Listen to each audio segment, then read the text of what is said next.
안녕하세요. 김신철 변호사입니다.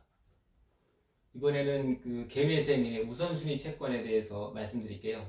여러분, 지난번에 제가 세금이나 벌금, 그리고 또 불법 행위로 인한 채권, 이런 것들은 면책받을 수 없는 채권이라고 말씀드렸죠. 그런데 오늘은 조금 심도 있게 접근을 좀 해볼게요. 이 면책받을 수 없는 채권도 크게 두 가지로 분류가 돼요. 첫째는 벌금이나 과태료와 같이 자신의 잘못이나 범죄로 인해서 발생한 채권, 이런 것들이 있고요. 둘째로는 국세나 지방세, 그리고 국민건강보험료, 또 국민연금, 이런 것처럼 본인의 잘못과 전혀 상관없이 발생하는 그런 채권이 이렇게 나눠질 수가 있어요. 이 후자의 채권들은 면책받을 수 없다는 점에서 전자의 채권과 동일하지만, 이 후자의 채권들은 개인회생에 포함될 수 있다는 그런 장점이 있어요. 실무상 이런 채권을 우선순위 채권이라고 이렇게 말하고 있습니다. 이 우선순위 채권은 다른 채권보다 선순위로 분류돼서 먼저 변제를 받기 때문에 완제가 가능하다는 그런 장점이 있죠. 예를 들어서 채무자 손오공 씨가 있다고 가정해 볼게요. 이 손오공 씨는 사업에 실패해서 개인회생 신청을 했는데요. 손오공 씨가 사업을 하면서 건강보험공단에 납부해야 될 보험료가 현재 300만 원이 체납되어 있습니다. 이 손오공 씨 사건을 담당한 변호사는 국민건강보험공단의 채권을 우선순위 채권으로 분류해서 변제 계획안을 짜게 되는데요. 이해하기 쉽게 편의상 손오공 씨가 한 달에 갚아야 할 개인회생 변제금을 50만 원이라고 가정해 볼게요.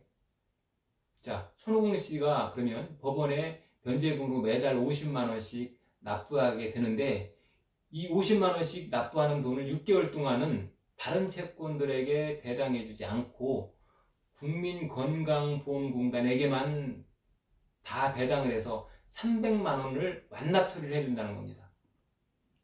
그리고 나서 그 이후에 이렇게 우선순위 채권이 다 변제가 되고 나면 비로소 후순위 일반 채권자들에게 7개월째 되는 달부터 이제 변제를 해주게 되는 거죠.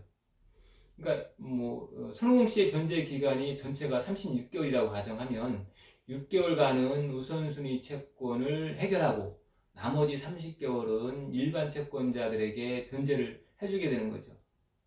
이해되셨죠? 이렇게 우선순위 채권을 포함하는 변제 계획안을 수립을 한다면 체납된 세금이라든지 건강보험료라든지 이런 것들도 다 개인회생을 통해서 해결할 수 있다는 그런 장점이 있는 거죠. 자, 그런데 그러면 이렇게 좀 더 극단적인 상황을 한번 제가 말씀드려 볼게요. 만약 일반 채권은 전혀 없고 세금이나 건강보험료 같이 우선순위 채권들로만 구성되어 있는데 이런 경우에도 개인회생이 되느냐? 어떨까요? 그렇지만 우선순위 채권은 면책받을 수 없는 채권이기 때문에 원칙적으로 이런 채권들로만 신청을 하는 것은 개인회생 제도의 신청 취지에 맞지 않겠죠. 그래서 기각될 수 있습니다. 이 부분 무턱대고 다 삽입하면 문제가 생길 수 있으니까 꼭 조심하셔야 됩니다. 자, 그러면 이 우선순위 채권의 변제 기간이 또 너무 길어진다라고 하면 어떻게 될까요? 이번엔 저팔계 씨의 경우 예를 한번 들어볼게요. 저팔계 씨는 세금이 현재 한 1,000만 원 정도 체납되어 있고요. 이 사람이 개인회생 변제 금액은 좀 전에 손오공 씨와 똑같이 50만 원이라고 가정을 해볼게요. 그러면 이 팔계 씨는 50만 원씩 20개월 동안 변제를 하면 1,000만 원이 되겠죠. 그러면 50만 원씩 20개월 동안 세금 1,000만 원을 먼저 변제하고 남은 16개월 동안 일반 채권자들에게 변제를 해줘야 되는 겁니다. 근데 이렇게 되면 일반 채권자들 입장에서는 변제 금액이 너무 적게 되는 거죠.